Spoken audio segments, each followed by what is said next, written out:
nous allons voir aujourd'hui les bases de l'outil Hyperscript. C'est un des 3 outils qui vous permet de rentrer des notes sur les partitions. Cet outil Hyperscript vous permet d'entrer des notes à partir d'un clavier MIDI. Alors on dit que c'est un outil très pratique pour les personnes qui ne sont pas habituées à la notation musicale. Bien sûr, les personnes qui ne sont pas habituées à la notation musicale, il vaut mieux ne pas utiliser Final dans ces cas-là, mais utiliser un des nombreux séquenceurs que nous pouvons trouver sur le web. Il y a même un séquenceur gratuit, je vous conseille, qui s'appelle LMMS et qui est très bien aussi, qui marche très bien pour ça.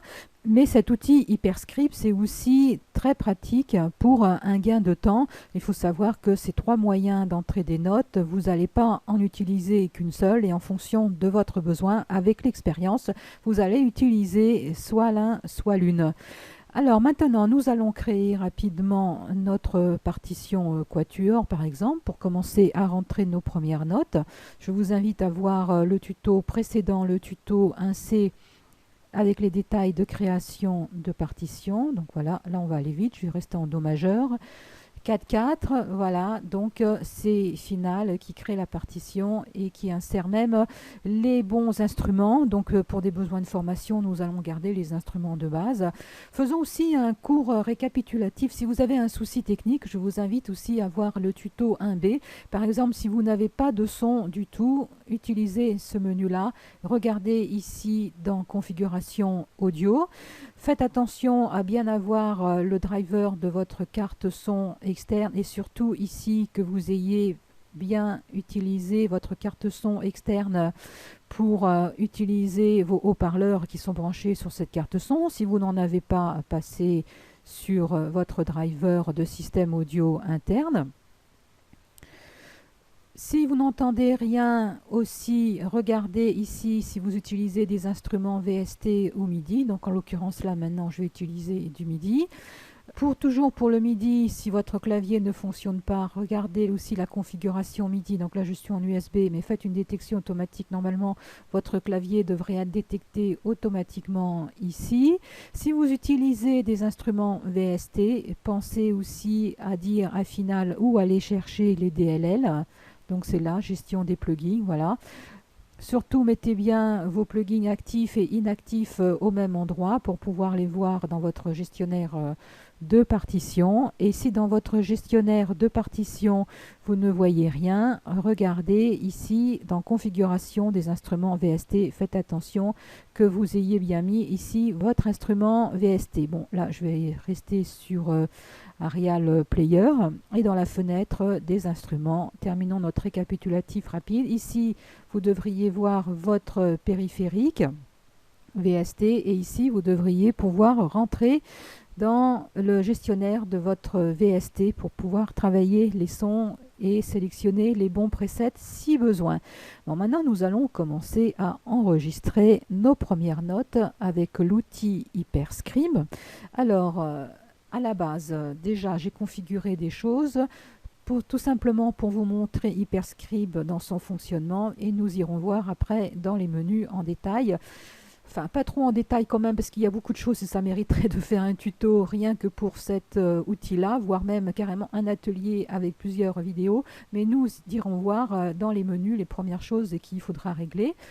Donc là, j'ai réglé la pulsation au tempo de lecture, je me mets en noir et en 60 pour une commodité. J'ai réglé aussi l'outil pour qu'il fasse un battement de 2 mesures à VIN pour pouvoir enregistrer.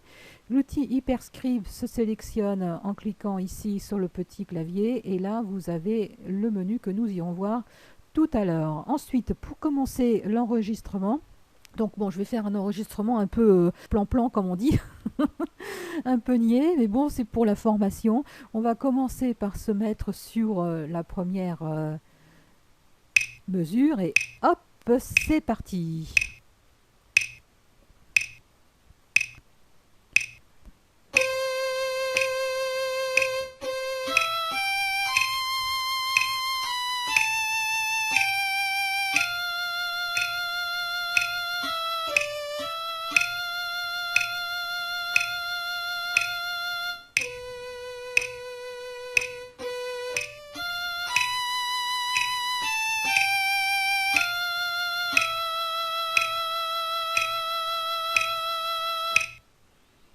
Et hop, je clique pour arrêter l'enregistrement. Donc vous aurez peut-être des petites choses qui seront à reprendre comme ici par exemple. Donc vous voyez, là j'ai réglé l'outil de sorte que c'est lui qui déclenche le début de l'enregistrement après 2 mesures vides. Vous pouvez contrôler totalement la pulsation. Vous pouvez contrôler la pulsation avec votre clavier MIDI si vous voulez. Dans ces cas-là, vous pouvez jouer sur la vitesse. Vous pouvez fluctuer sur la vitesse. Vous pouvez aussi décider d'enregistrer, ce qui est très pratique, un morceau qui est très rapide, qui se joue à la pulsation ici très rapide, mais vous pouvez régler l'enregistrement de façon beaucoup plus lente. Donc ça c'est à régler dans les menus ici. Donc vous voyez, nous avons fait un premier exemple. Alors surtout, ne tenez pas compte au cours de l'enregistrement de l'écriture, car il y a les amps qui n'apparaissent peut-être pas toujours, les notes n'apparaissent pas toujours au bon endroit. Il faut vérifier ensuite. Une fois que vous avez terminé votre enregistrement, vous pouvez contrôler quelques notes. Si vous avez besoin de faire des corrections, les corrections se font avec l'outil de simple entrée. Voilà. Par exemple, bon, ben là je vais laisser, là pour le moment c'est pas trop mal. Alors je vais pouvoir enregistrer un deuxième instrument maintenant, donc vous voyez, si j'aurais voulu enregistrer l'alto ou le violoncelle, je l'aurais fait avec le son de l'alto avec le violoncelle, mais je vais continuer avec le violon 2. Bien sûr, nous n'allons pas faire tout de suite les 4 instruments, mais c'est simplement pour vous montrer. Alors dès que je clique, il va y avoir le décompte des 2 mesures. Bien sûr, ça aussi c'est totalement réglable.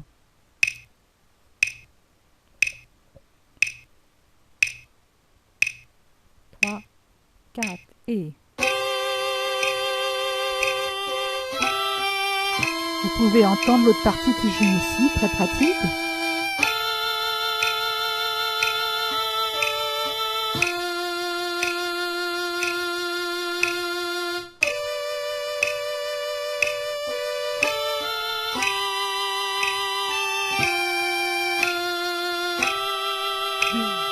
Trois, 4 et hop, on arrête. Je clique pour arrêter l'enregistrement et je regarde le résultat. Bah écoutez, là c'est parfait. Alors maintenant on peut écouter le résultat. Donc là j'étais bien calé sur le métronome, je pouvais être décalé légèrement et rattraper des notes si besoin.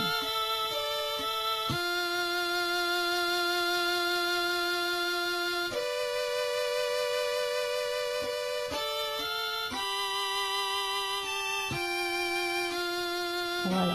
Alors par exemple, vous pouvez aussi rattraper des notes, mais si par exemple des notes ne vous plaisent pas trop, par exemple là un fa, un sol, ça frotte, puisque nous faisons dans l'hyper classique, autant mieux bien le faire. Voilà, alors comme j'ai cliqué ici sur une note, c'est l'outil entrée simple qui est activé, et donc là je voudrais déplacer cette note là qui est un fa.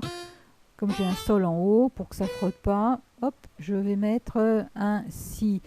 Autre chose aussi, parce que là, si je déclenche la lecture, ça va repartir au début. Alors bien sûr, si vous êtes à la 350e mesure, vous n'aurez peut-être pas besoin de tout dérouler depuis le début. Dans les paramètres de lecture, vous pouvez décider de démarrer sur le réglage du compteur courant. Voilà, par exemple là, je suis sur la mesure 6. Si je me mets sur la mesure 6, je redémarre l'enregistrement et ça va démarrer en 6 normalement.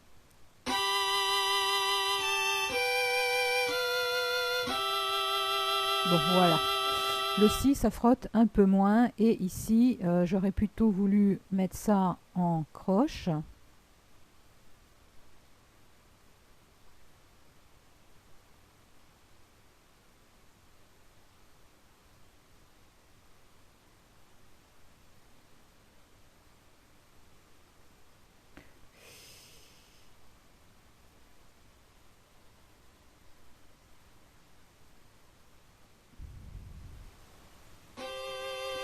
Bon, ça m'a laissé les 2 croches en triolet.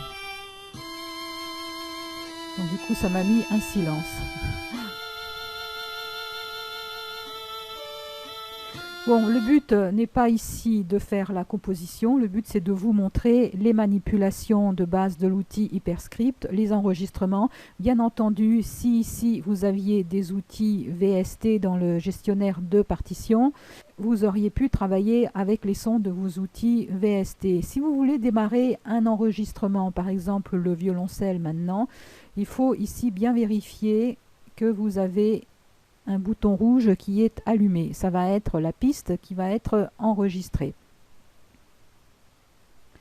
Donc voyons maintenant rapidement les menus de l'outil Hyperscript. Donc il faut cliquer sur l'outil pour faire apparaître le menu. La pulsation, donc moi j'avais décidé de dire à Final qui va gérer la pulsation, mais vous pouvez aussi utiliser ce tempo et vous pouvez aussi faire écouter à Final le tempo, c'est-à-dire que vous pouvez taper 2 notes sur votre clavier et c'est Final qui va détecter la durée entre ces 2 notes pour que ce soit le tempo. Il y a plein de réglages aussi au niveau de la quantification. Métronome battement, très important, c'est ici que vous décidez du décompte. En enregistrement, si vous voulez un décompte que sur une mesure ou sur 3 mesures si vous avez un tempo rapide, c'est ici qu'il faut le mettre. Bien sûr, si vous êtes en ternaire, vous aurez un décompte du nombre de mesures ici en ternaire. C'est par rapport au nombre de mesures que vous avez défini ici. Donc vous voyez tous ces paramètres, nous pourrons les voir dans un autre tuto si besoin. Si nous allons voir le mode d'enregistrement. Ah oui, ce que je n'ai pas fait ici, c'est que, parce qu'avant j'avais enregistré une partie piano, vous pouvez séparer dans 2 parties pour les parties piano par exemple, et ici vous décidez de la note, donc ici 60 c'est le do du milieu, ou alors vous pouvez faire écouter Final et vous tapez aussi sur une note pour lui décider que toutes les notes qui seront plus aiguës apparaîtront dans la portée supérieure et toutes les notes que vous allez jouer qui seront plus graves apparaîtront dans la portée inférieure. Alors si vous voulez jouer quand même simplement une portée pour les instruments à cordes, comme ça a été notre cas, allez dans le mode enregistrement et enregistrer sur une seule portée. Bon là j'ai eu de la chance, j'ai pas joué en dessous du do en fait, j'aurais joué ici en dessous du do, hop, ma note serait partie dans la portée inférieure.